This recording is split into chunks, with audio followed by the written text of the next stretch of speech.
With Selection Sunday just a little over a month away, this felt like the perfect time to dive into some of the college basketball analytics. So in today's video, I'll be breaking down some of the key college basketball metrics and numbers to better understand where teams currently stand when heading into the back half of the regular season.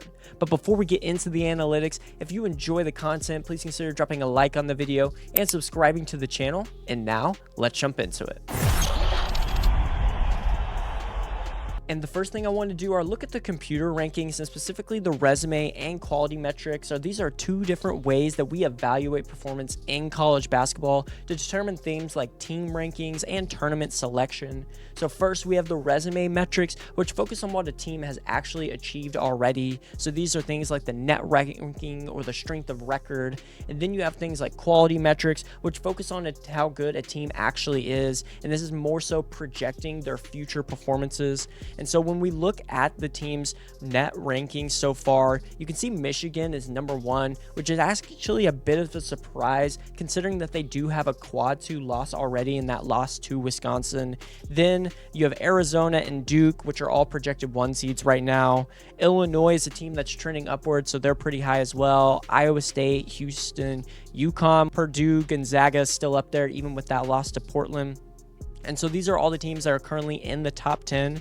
But one thing I want to look at are teams that are looking balanced, so there's not a big disparity between their resume and quality metrics. And then I want to look at teams that are maybe more resume heavy or more quality heavy. So right now, when it looks at balanced teams, so the teams at the top, your Arizona, Michigan, Duke, Illinois, you can see a lot of their differences are pretty similar between resume and quality metrics. But then when we look at resume heavy teams, the ones I'm looking at first are teams like UConn. They have a pretty big difference between their resume currently where they're 4th ranked. But then when you look at their quality metrics, they're actually 9th. So that's a difference between a couple of seed lines when it looks like the NCAA tournament. You also have a team like a Nebraska, where their resume so far with the strong performance that they've had at the beginning of the season is really high. But then when we look at them as a quality base, they may be a little lower, which I actually really like Nebraska this year. You also have Texas Tech. That's a little bit of a difference. Virginia is a big difference where they're more resume heavy. And then teams like UCF is huge. Their resume so far is amazing compared to what that quality of how good the team looks is a bit different. And then you have teams like North Carolina, Arkansas, and Clemson are one of the ones that have really stuck out to me as there's a bit of disparity between the two. But then when we look at teams that are quality, so these are basically teams that we would project to perform maybe better than what their resume suggests so far. The biggest one so far has to be Florida, as right now their resume is around the 20th ranked. But then when you look at them in terms of quality, things like KenPom, Bart Torvik, the BPI, they're all in the top 10 specifically at number 7. So they're a team that, although they had that slow start to the season, in terms of the quality of the team, they are teams that are looking a lot better than what their resume suggests. You also have a team like Tennessee down here that looks better than what their resume suggests. Louisville looks a little better. St. John's. All these different teams are teams that I would look at maybe projecting maybe a little further in the NCAA tournament because what they're projecting at right now is a lot better than what their resume already suggests. All right, the next thing I want to look at is this graph, which is looking at the adjusted offensive rating of teams versus their adjusted defensive rating. So basically meaning if you have a really good offensive and defensive rating, you're going to be one of the elite teams in college basketball. If you have a really good offensive rating but not necessarily the best defensive rating or vice versa, those are the teams that are going to be a little more volatile. And then the teams that both have low offensive and defensive ratings adjusted per the possessions, they're going to be the teams that we've seen struggling big time right now. And for this graph, we're looking at just the power conference teams in college basketball right now. So if you look at the top right of the graph, you'll see teams like Michigan and Duke at the very top, meaning they have some of the best defenses in all of college basketball, but also they're really good offenses as well. You have Arizona over here, Iowa State, Illinois is on the far right, meaning they're one of the best offenses, if not the best offense in the country right now. And honestly, we've seen that with how Keaton Wagler has emerged and just looked like one of the best players in the country. You have Purdue on the far right, but they're a little lower, meaning they have a really good offense, but that defense is really struggling at times, and which is something that we've seen in their recent losses. Florida and Houston are also teams that stand out as having really good defenses, but the offense is on the okay in, but not necessarily the best. But then if we move to the bottom right of the graph, specifically we want to call out Alabama and Arkansas. These are teams that are really good at offense, specifically Alabama with that style of play, high, fast pace, shoot a lot of threes, but the defense is looking to lack, specifically looking like they're below average when it comes to that. You also have teams like Auburn or Texas, which are teams that could be on the bubble picture, need to pick up those defensive numbers that they really want to become one of the better teams in college basketball and make a run for the NCAA tournament, as well as teams like Ohio State and Baylor. Then if we look top left of the graph, I'm looking at Cincinnati, Seton Hall, Boston College. These are teams that have really good defenses, specifically Cincinnati and Seton Hall, but that offense right now is struggling. We've seen that with Seton Hall and Big East play against some of the better teams. It just seems like they can stay with them on the defensive end, but when it comes to the offensive side of things, they haven't been able to do that, and which has caused some of their recent losses. And then if we were looking at the teams that have struggled the most, it really makes sense where we see teams like Maryland and Buzz Williams' first season with the Terrapins. They're struggling, looking like one of the worst power conference teams right now, specifically Rutgers as well. Last year, you had Ace Bailey, Dylan Harper. Didn't make the tournament then, and now without them, might be looking a little worse. Another team that's been a surprise to me this season is Marquette. Shaka Smart, one of his worst seasons, if not his worst season with the Golden Eagles. Just goes to show that he might have to be taking some transfers to see if he really wants to succeed in this era of college basketball right now. And then in the middle of the graph, the teams that I'm looking at, OSU, they have a really high, fast-paced style of play, but the defense isn't the best, so they're really balanced when it comes to both of these. UCLA, Virginia Tech, your Wisconsin, these are all the teams that's going to be somewhere on that bubble line normally when it comes to teams that are in the middle of adjusted offensive rating versus their adjusted defensive rating. All right, so now I want to look at a graph that's comparing the pace of teams versus their net rating that's adjusted for opponents, and this is actually one that has been popularized by Ryan Hammer, who is really big in the college basketball scene. Shout out to him if you aren't following him. Really good stuff. I'll leave a link in the description of this video, but this is specific to his Trapezoid of Excellence. And so really the idea that Ryan has here is that teams with the best chance of winning the NCAA tournament or making a run in March Madness are in the Trapezoid of Excellence, which you could see here. This means that they have a high net rating, but a pace that's not too extreme. So for instance, like in Alabama, so super fast teams or super slow teams are really vulnerable when it comes to playing a team that's the complete opposite of them. So the reason it's a trapezoid and not a square for real is to just compensate a little bit for teams that might just be good despite having extreme pace or slower pace. And so when we look at this graph, we can see teams that are currently in the trapezoid. So Duke and Iowa State, they're at the top, they're right in the middle, they're firmly in the Trapezoid of Excellence. Then you have teams like Michigan, Arizona, Florida, they're all there on the edge. You also have Gonzaga that would be in here as well if I was showing teams that are outside of the power conferences. Illinois, UConn is right around here. Purdue is right around here. And then we have teams that are on the edge but are close by. So you have teams like Michigan State, Kansas, Nebraska, Tennessee, your Louisville and BYU, your Vanderbilt. Houston being on the outside of the Trapezoid of Excellence is actually a little surprising right now. They're just playing at a slower pace, even slower than we're accustomed to when it comes to them. But then you have teams that are way far on the right. So Texas A&M, Georgia, Alabama, they've all had pretty good years so far. But when it comes to their pace, they're just extremely fast, which usually means that it's very volatile on teams that they could lose to when it comes to the tournament. You also have a team like Oklahoma State down here that's on the bubble race right now. They could compete with anyone with that pace, but also they can lose to just about anyone when you're playing teams that are just the complete opposite of you.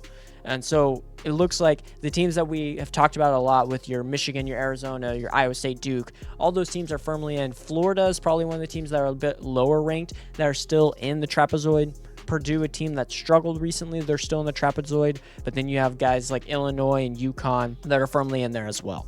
And Evan Miyakawa of evanmiya.com actually just released this graph that we're looking at, which is looking at teams that are more consistent versus the teams that are more volatile. And so overall, it really just shows each team's game consistency compared to their overall team rating. So the lower you are means the more your performance level stays consistent from night to night. So you can see teams down near the bottom right, like UConn and Arizona. These are teams that are consistently excellent. Their performance level rarely dips. You actually have teams like Duke, BYU, Florida, Michigan State. These are teams that are more consistent as well, which is a bit surprising in the instance of BYU and Florida, even a little bit Michigan State, because these teams have struggled at times. But really, it seems like in terms of their overall performance level, it's pretty consistent game from game. Then you have teams like Houston and Purdue, Illinois, Iowa State, Gonzaga. They're a little more in the middle, which comes to their game-to-game volatility, meaning that they're pretty consistent, but at times they can differ from game to game. But then one outlier is really interesting to me is actually Michigan. They're extremely explosive, meaning that they could be untouchable one game, but really vulnerable the next, which is honestly something that we've seen if we really evaluate their season so far. When they went to Las Vegas and went on that run, beating teams by 30, 40 points, it was extremely insane kind of what they were doing. But then they come back to the start of Big Ten play. They were just squeaking by teams like Penn State. They even lost to Wisconsin, which isn't necessarily a bad loss, but when it comes to looking at that game compared to the rest of their season, they have been a little volatile in their performance. Then you have teams at the very top that are really dangerous because they are pretty efficient in their rating, but then when it comes to their volatility, it's all over the place. So teams like Indiana, Kentucky, which we've seen, Kentucky hot and cold night after night. Texas Tech at times has been pretty volatile. You have Nebraska, which I think they've probably gotten in there after their 2 losses, maybe haven't played the best. You also have a St. Louis team, which is extremely dangerous because they can beat you on any given night, but then, you know, they have struggled at times in the A-10, still unbeaten in the A-10, but have had some closer games than they probably should have. NC State, Utah State is another one. Utah State, I actually really love this team as a mid-major out in the Mountain West. Think they're going to win that league. Mason Falstaff is amazing, but this is a team that has been extremely volatile when it comes to their consistency from performance to performance. Then you have teams in the middle. Those are teams, again, that are just a bit consistent, a bit inconsistent at times as well, but their efficiency is there in the middle, and then teams at the back half as well. But it's just an interesting graph to see that we have, you know, some of the top teams, most of them are down near the bottom, meaning that they're very consistent, and they're also one of the higher teams in terms of rating. But then you have a Michigan team that's just an absolute outlier. That's one of the best teams in terms of rating, actually the best because they're furthest to the right on this graph, but they're just extremely volatile, which means they could be vulnerable from game to game. All right, the next graph I want to look at is for 3-point attempt rate versus 3-point percentage. This is another graph that I've seen floating around social media right now. So I want to break it all down and discuss kind of what that means for college basketball and the teams right now. And so really, we're just taking a look at how every team utilizes the 3-ball in college hoops. So teams that are more so on the top right of the graph, these are going to be teams that shoot a lot and make a lot, and they should just keep it up. So when we're looking at the 3-point attempt rate that's high, but also the 3-point percentage that's high, you'll see teams like Texas Tech, Texas A&M. Then you have this cluster of Illinois, Nebraska, Indiana. Alabama's over here on the far right. NC State has a really high 3-point volume as well, and a good percentage as well. These are teams that are shooting the ball extremely well right now and know it, so the attempt rate is a bit higher, around 46 to 52% of their shots come from the 3-point line, and so they should just continue doing what they're doing right now. Then if you look at the teams on the bottom right of the graph, your Florida State specifically, Cincinnati, Boston College, these are teams that are shooting a lot of threes, but they're very inefficient with it. That percentage is not good. So Florida State specifically, they're shooting over 50% of their attempts are from the 3-point line, and they're only shooting 31% from that. You have Cincinnati, 44% from the 3-point line and only shooting at 30% clip. Boston College is below 30%. So these are teams that are just overusing the 3-ball right now, it seems, and maybe should narrow it back a little bit. One team that I saw that was a bit surprising, Georgia, one of the better offenses in the country, but not necessarily from the 3-point line when it comes to percentages. They're shooting a lot of them, but hasn't necessarily been the most efficient use for them. Duke is hovering around 34%. You also have Houston around here. These are good teams that aren't necessarily shooting the 3-point shot as well as they might want to, but they're shooting a lot of them. Then you have teams over here on the bottom left. These are teams that can't really shoot it and they know it. So specifically Seton Hall, less than 28% of their shots are from the three-point line, and they're shooting below 31%, which just goes to show that this is a team that understands that they're more defensive minded, but also they can't really shoot it, so they're trying to get into the paint more. So a lot of those shots and attempts are coming from inside the three-point line. Florida is another team that's just kind of an outlier here, where roughly 39% of their shots are coming from the three-point line, but they're shooting them at roughly 29%. That makes sense with how those guards struggled, specifically earlier in the season. It really looks like Urban Klabzar is kind of the only consistent three-point shooter that they have on that roster. Boogie Flan, Xavier Lee, even Thomas Houck at times will get hot, but when it comes to consistency from the three-point line, not necessarily the best from the Florida Gators, which is something to look at. But then if we look at the teams at the top left of the graph, these are teams that I feel like have room to shoot more within the right context. So one team, you'll see Arizona, they're kind of their own outlier. They shoot less than 28% of their shots from the three-point line, which is kind of insane when you think of it from a team that's undefeated currently and the number one team in the country. But they shoot it at a really good rate of 36.5% right now. Another team that's one that honestly should probably just shoot the ball more with how they're shooting it currently, Iowa State. They're shooting over 41% from three as a team, but less than 38% of their shots come from the line. So honestly, for the Cyclones, within the right context, they should be shooting the three ball even more. And this makes sense with the type of shooters they have. Joshua Jefferson's having a career year from three. So is Taman Limpsey. Milan Momcilovic might be the best shooter in the entire country. I believe he's shooting over 45. Actually, might be shooting over 50% right now, which is absolutely insane for a college basketball player. So these are all teams that are looking like teams that could be shooting the ball a bit more from three. Purdue, UCLA, UCF are some. And then everyone in the middle are just those that are pretty average when it comes to the landscape of college basketball, specifically in power conferences, with how many threes they're shooting and the percentage that they're shooting. All right, so we just looked at teams' three-point attempt rate versus their three-point percentage, but in this graph, we're actually looking at the three-point made differential for teams. So really being able to understand who takes and makes more threes than they give up. And so you'll see teams in the top right of this graph, specifically Alabama, Texas Tech, Indiana. These are teams that are making a lot more threes than they are giving up when it comes to the percentage of total points from the three-point line. Then you have teams like Indiana and Illinois, Virginia, A&M. Those are all teams as well that are getting a lot of their points from the three-point line, but they're making a lot more than they're giving up. Some teams that are not making more than they're giving up, Seton Hall, Arizona are down here at the bottom. I believe if we included Gonzaga, they'd be down here as well. So teams that are really more focused on getting into the paint and scoring, these are teams that obviously that three-point made differential is going to be in the negative for them, because those are not the quality of shots that they're looking to get. And so for Seton Hall's purposes, it looks like it's affecting them, but obviously when it comes to Arizona, number one team in the country, undefeated right now, it doesn't look like it matters too much for them. So I like kind of looking at this as it shows the totality and the landscape of teams that are shooting a lot of threes, what their percentage looks like, the percentage of total points that are coming there, but also if you're making a lot of threes, are you able to defend the three well so you're able to capitalize on those points? Because for teams that are making a lot of threes, if you look at like a Florida State and a Nebraska, those are teams that are 38% or more of their points are coming from the three-point line, but the differential that they're getting from it